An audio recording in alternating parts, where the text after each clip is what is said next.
And here we go, guys. FALLINGFLOWER versus QDIZZLE. We've got two newcomers here looking to make their print in America's Cup this year. It'll be interesting to see how QDIZZLE perceives FALLINGFLOWER's box. There's a lot to pre-ban out of there. There's a Light Monkey, there's Gurkha, I believe there's a couple others, there's Gianna's and things like that. QDIZZLE goes with that Gurkha pre-ban. I think we're going to see a Light Monkey pre-ban the next round because that's a really impressive unit here. FALLINGFLOWER takes out the Oliver, which is a really interesting pre-ban, but I'm not sure. I think it's an okay pre-ban, but it basically means that he has fewer weapons to fight against QDIZZLE's aggression. I would prefer to have the Oliver on my side. And you know that with your opponent getting first pick, you're going to get either Masha or Oliver. Very interesting to see a Molly coming out that early for FALLINGFLOWER. But Masha CR Shizuka coming out for QDIZZLE. FALLINGFLOWER looking to respond. I really don't like that Nana pick here. I think it's way too passive here. I like that Sierra pick coming out from QDIZZLE is going to be able to punish that Molly here. FALLINGFLOWER is going to need to bring out some damage here, some aggression, or go super tank. If he's going to go super tank, I would like to see a Ragdoll. And I don't know if he has a Ragdoll or not. But you do see that Dominic. Dominic's fine here. Wusa is a great pick in the QDIZZLE side here. If I'm QDIZZLE, I'm looking at some sort of aggression. Maybe Changpeng would be a solid unit here. Goes with the Diana, which is a little weird in a Molly, but not exactly terrible. Molly doesn't have 100% glance.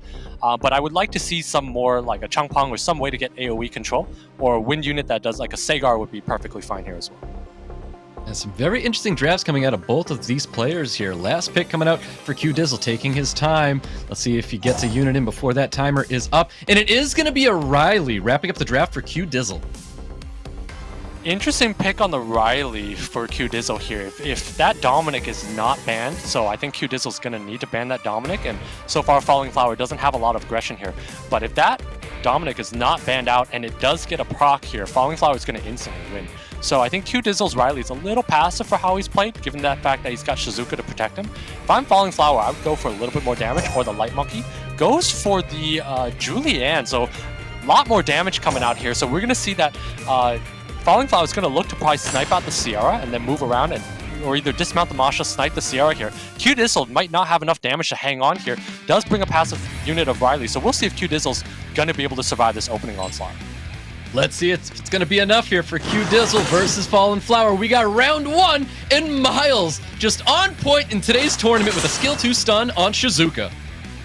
Really lucky to get it, but Shizuka does proc here, so massive proc coming on the side of QDIZZLE here, but there's a lot of damage coming out from this Dominic and this Julianne. Yep, Shizuka go for a second skill on herself to throw up that soul protection. Molly landing the strip on top of the Ciara, signaling maybe Ciara might be the target here. Ciara's definitely the target. It usually is a more squishy unit here. We'll see how much damage this Dominic does here. Ciara should land a bomb onto that Miles. Does land that bomb, but this is going to be a lot of damage coming out from both the Julianne and the Dominic. Most definitely. He's going to be detonating that bomb, getting about 50% down onto that Miles as well. Julianne, with second skill available, gets a nice little stun there on top of the Shizuka. Oliver looking to take advantage of this CR with branding effect and additional turn. Coming up for Dominic, looking to capitalize off that branding. I'm not sure why FALLINGFLOWER decided to split damage there. That feels like a very fighter level play here, because if he had focused that Sierra would be dead right now. So I'm not sure what the point was that. There was also a revived soul on the Shizuka, so I'm not sure why he did that, but does get the procs, does have enough damage anyways, but that was a really odd play there. I mean, FALLINGFLOWER is looking like he's in a good spot there. Not enough damage coming out from the side of QDIZZLE, but again, really puzzling challenger level, fighter level play early on. Yeah, most definitely. We've got Masha trying to save QDIZZLE here with a nice little additional turn, looking for a big defense break kill on top of Dominic. Not receiving it, though. Not receiving here, but this Dominic is in a lot of hurt. And there goes that Dominic, so we're looking at 3 units of 3 here. If QDIZZLE gets enough procs on that Masha, he might have a chance, but he is staring down a Miles and a Molly. Yep, a lot of sustain on the side of QDIZZLE. A little bit of sustain for the side of FALLINGFLOWER as well. Gets a nice little stun, an additional turn on top of Shizuka. And I don't know why FALLINGFLOWER is not going to dismount that Masha here. That Masha is really scary with that defense break. Does get that proc, is going to down that Molly, and that's why FALLINGFLOWER is going to lose this match here. Should have gone for the dismount on the Masha, instead try to pump damage into that Shizuka, which made absolutely no sense here. So QDIZZLE might be able to stabilize and take this match home. Yeah, he definitely might be able to stabilize indeed. He has the sustain for it, whereas now removed from FALLINGFLOWER's field here. No sustain for him. We've got Riley with a little bit of damage coming into the Miles, and Masha possibly looking to take advantage of that Miles as well. Yeah, an interesting choice. Go on the Miles here. I would have thought he maybe want to whittle down the Julianne a little bit here, but that's okay to go on the Miles as well. Does need to do a little bit of damage. Does need to keep up that Masha here. Masha's going to need a proc a couple times. So let's see if QDIZZLE's able to get that and bring enough damage in to take out that Miles. Yep, QDIZZLE's definitely going to be staying on top of the Masha. Masha does get dismounted, suddenly looking very, very good for FALLINGFLOWER right now. Let's see if he can get the kill on Masha. No additional turn popping out there. A little bit of sustain coming back to that Masha, but is it going to be enough here with this big second skill taking out the Masha? And it is a lonely Riley, and that is not going to win QDIZZLE this match. Definitely not. You see a Riley versus 2 damage units, so not enough on QDIZZLE's side, but he definitely had his chance to win there, but unfortunately was not able to pump out enough damage. Yeah, great strips, great stuns coming out of Miles. I don't know where this consistent unit came from, but here we are, FALLINGFLOWER taking round 1. Interesting way that match panned out. I really liked FALLINGFLOWER's draft in comparison to QDIZZLE's. I thought he had a lot of damage coming out. There was not a lot of ways for QDIZZLE to combat that. He didn't have a Nana on his side of the field either, and Shizuka was not really going to do enough with that Sierra anyways. So I really liked FALLINGFLOWER's draft. I give that like an A minus, but I really give him like a D minus or an F plus gameplay in the middle of the match there. I mean, that target selection off the bat of splitting his damage out, luckily was able to pump out enough damage, but because his draft was so far ahead. But I really don't like the target selection there, and I don't like the fact that he split his damage. Didn't matter anyways, but if he is able to make it through, it is going to matter in the later rounds to pick your target wisely and select the right target and down something off the bat, rather than splitting your damage and relying on a proc to get through. Well, most definitely. I mean, QDIZZLE may even have a chance going into the second match. Definitely has a chance going into the second matchup against FALLINGFLOWER. He has those opportunities to maybe take advantage of bad play coming out of FALLINGFLOWER. Let's find out. Pre-bans from last time. Oliver and Gurkha now available. We'll see if what QDIZZLE decides to pre-ban here. Might take out the Light Monkey. I think Light Monkey's probably the scariest unit and is gonna need to ban out that Gurkha. I mean, Gurkha's just too strong if you don't have a Tian Lightning, if you don't have a really well-runed Tesarian. Does take out that Light Monkey as predicted. FALLINGFLOWER taking that Shizuka is a little odd. That tells me he should be taking this Masha first if he does so. I would have thought he would take out the Masha of QDIZZLE's because QDIZZLE's Masha seems like it's very well runed, does a lot of damage. So I would expect a Masha take here. If he doesn't take a Masha, QDIZZLE's definitely going to slam that down. Yeah, most definitely. Masha was an absolute pumper. We're going to see a Gurkha first pick. Again, not sure about this Gurkha first pick because QDIZZLE does not have a Gurkha here, so should have taken from QDIZZLE's box here. So kind of questionable drafting early on, but again, Gurkha's just so good, it's going to need to be force banned. Really do like the response from QDIZZLE. I mean, you have your 2 most standard meta picks. You have your Oliver, you have your Masha. I'm not sure if QDIZZLE's runes are good enough to be able to win this match here, but those are 2 solid picks here. FALLINGFLOWER is going to lean a little bit more passive here. Does have a lot of damage in Dominic here. It's going to make it a little awkward for QDIZZLE. QDIZZLE should rely on some sort of a Chung Pung Savannah aggression, some sort of a cleave, some sort of a Moor to give him an edge up and a good opening here.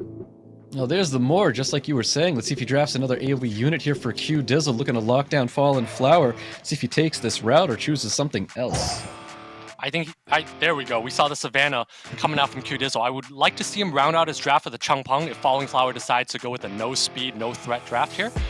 So if FALLINGFLOWER goes with the draft that just sits back and hits auto, QDIZZLE should go and cleave him down. So I think FALLINGFLOWER is going to take a Molly based off of how he's picked, but doesn't. Impresses me and goes with a Sekhmet here, which is a great pick to disrupt a lot of what QDIZZLE has. Not sure if it's enough, but it definitely, the Leo and the Sekhmet are 2 very good picks because it lowers the Leo lowers the damage of QDIZZLE a lot, and the Sekhmet also has the ability to reset 1 target. So QDIZZLE might not be able to draft a Chung Pung here. If he goes with a Triton, we'll take out the Leo, but we'll see where his head is at here. Looks like he's going to be going with the Jogan, wrapping up QDIZZLE's draft here. A very interesting draft with the 2 of these. Interesting. I still think the ban is going to be either Sekhmet or the Leo here. It does take out the Sekhmet, so basically QDIZZLE is okay with one of his units being reset and is going to look to lay in a lot of damage with the rest of his team. Yep, that is it, guys. Here we go. We're getting into a round 2 with FALLINGFLOWER and QDIZZLE. And we have And I like the fact that it's on Swift here. It gives him the opening that he wants here. So QDIZZLE's looking to be able to take a unit off the bat. Goes at the Dominic here. So there is that Gurkha on the table here. A lot of damage coming out from QDIZZLE's side of the field. Does decide to split damage, but might be able to take out 2 units here. Yep, you might be able to take out the 2 units here because we've got Oliver with that big skill 3. Going for the reset instead onto the Rusa. Yeah, it goes for the reset on the Wusa. Very smart here. QDIZZLE has speed buff, so he's going to be able to lap Falling Flower. Falling Flower is going to lose 2 units on the bat, and his Wusa is going to be locked down here. So this game looks to be heavily in the favored side of QDIZZLE. Yeah, most definitely. We can see that third skill there on Oliver, looking to take out the Gurkha. Doesn't get the kill just yet. Goes for that second skill. QDIZZLE taking round 2 away from Fallen Flower. And QDIZZLE making that match look easy. Dominating off the bat, maybe 6 turns were taken. It looked like he was fighting one of those arena rivals, really. His opponent didn't really get a chance to do anything. I wasn't a fan of taking that Gurkha early by Falling Flower. I really thought he should have taken either the Oliver or the Masha to threaten the draft, disrupt the draft of QDIZZLE, but didn't, and instead had to go for some weird pick like a Sekhmet Leo later and let his opponent open on him. Never a good idea to let your opponent open on you when they are known for going AoE high aggression picks.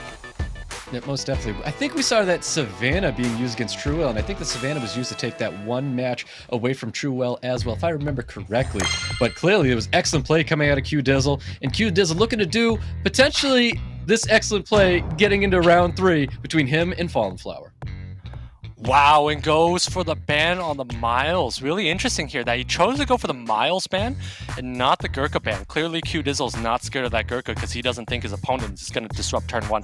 Falling Flower really needs to go and disrupt turn 1 here, or else he's going to be in a lot of trouble. We just saw him get cleaved down from QDIZZLE. If he continues to rely on Molly here, I don't think he's going to win. Goes with the Gurkha on Molly, so QDIZZLE is gonna need to cleave this down, but does not. Goes for the Tessarian, which I really like. Mentioned earlier that Tessarian is a really good counter into Gurkha. Probably the best counter into Gurkha here. So hopefully that Tessarian is really well ruined.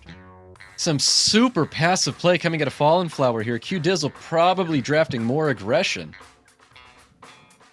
QDIZZLE likely to draft more aggression. I wouldn't be surprised to see a Juno pick though. Changpeng would be a great pick. I don't think Savannah would be good. He might take Savannah though.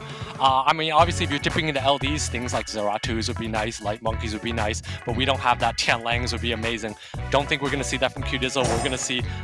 We're gonna see aggression. The Changpeng, the Savannah here. He's looking to open up here. Changpeng is most likely the best ban coming out from Falling Flower because that's the only strip on QDIZZLE's side. QDIZZLE, when he drafts this way, probably has to ban out that Wusa, because if he doesn't ban out that Wusa, he's not going to have the ability to strip.